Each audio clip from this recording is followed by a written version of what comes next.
కాంగ్రెస్ ప్రభుత్వం ఆ రోజు అయితే ఏదైతే ఆర్ఎంపీలకు సంబంధించి వాళ్ళ ట్రైనింగ్స్ ఇవ్వాలని మేనిఫెస్టోలో కూడా పూర్తి మొత్తంలో ఆ అంశం అయితే పొందుపరిచింది. మరి వాస్తవంగా 12 నెలలు అయిపోయింది, ఇప్పటి వరకు కూడా ఆర్ఎంపీలకు సంబంధించి ఎలాంటి న్యాయం జరగలేదు. వాళ్ళ మీద కూడా ఏదైతే ఉన్నతాధికారులు కూడా ప్రతిరోజు కూడా ఏదో ఒక దాడి చేయడం, లేకపోతే వాళ్ళని కొద్ది అవహేళనగా మాట్లాడడం అయితే జరుగుతుందని వాళ్ళు తీవ్రంగా వాపోతున్నారు. ప్రస్తుతం మనతో పాటు ఆర్ఎంపీ వైద్యులు నిజాం గారు ఉన్నారు, మాట్లాడించే ప్రయత్నం చేద్దాం. చెప్పండి, ఎలాంటి ఇబ్బందులు ఫేస్ చేస్తున్నారు గ్రామీణ ప్రాంతాల్లో కావచ్చు, పట్టణ ప్రాంతాల్లో కావచ్చు? మీరు అన్నట్లుగా వైఎస్ రాజశేఖర రెడ్డి సీఎం అయిన తర్వాత గ్రామాల్లో సేవలు అందిస్తున్న ఆర్ఎంపీలు వీళ్ళు ఆవశ్యకత ఉందని చెప్పి గ్రహించి వారు అప్పుడు జియో తీసుకొచ్చి ట్రైనింగ్ శిక్షణ కార్యక్రమాలు వాళ్ళు ప్రారంభించారు, రాష్ట్రం అంతటా ప్రారంభించారు.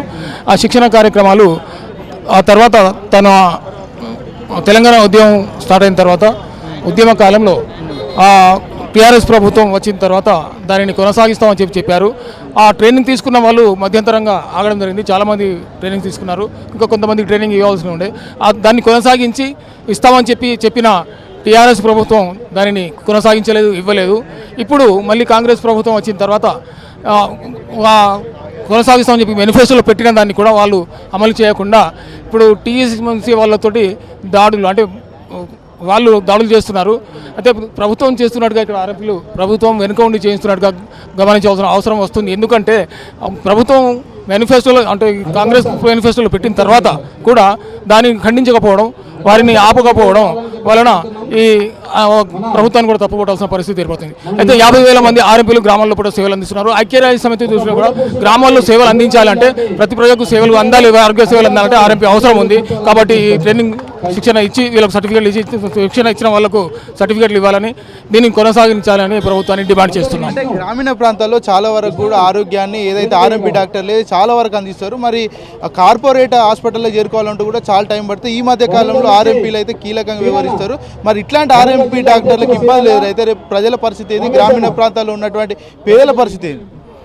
వాస్తవంగా ఇప్పటికీ కూడా ఆరోగ్య పరిస్థితి రాష్ట్రంలో కూడా ఆరోగ్యం ప్రతి గ్రామంలో కూడా ప్రతి పల్లెలో కూడా ప్రభుత్వం అందించే పరిస్థితిలో లేదు. అది అందరికీ తెలిసిన విషయం.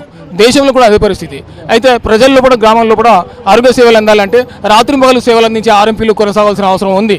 ఈ అవసరాన్ని గుర్తించి వాళ్ళ ప్రభుత్వం గుర్తించాలి. ఎందుకంటే ప్రాథమిక ఆరోగ్య కేంద్రాలు మండల కేంద్రాల్లో ఉంటాయి, అది కూడా కేవలం కొన్ని గంటలే పనిచేస్తాయి.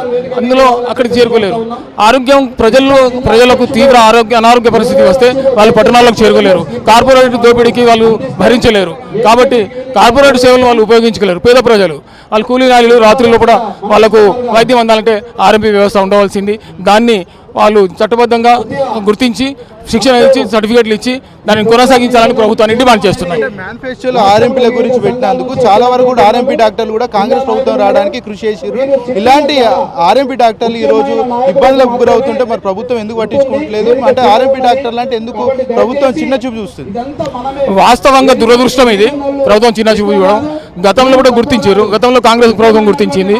అయితే వాస్తవంగా ఇప్పుడు ప్రభుత్వానికి సేవ, అంటే ప్రభుత్వం పేద ప్రజలకు సేవలు అందించలేని పరిస్థితుల్లో వీరికి శిక్షణ ఇచ్చి, అంటే 50 మందిని నిరుద్యోగులుగా తయారు చేసే బదులు వీరికి కూడా ఏదో ఉపాధి అవకాశం ఇచ్చి వాళ్ళ గుర్తింపు ఇచ్చి సర్టిఫికేట్లు ఇచ్చి కొనసాగించాల్సిన అవసరం ఉందని ప్రభుత్వానికి డిమాండ్ చేస్తారు.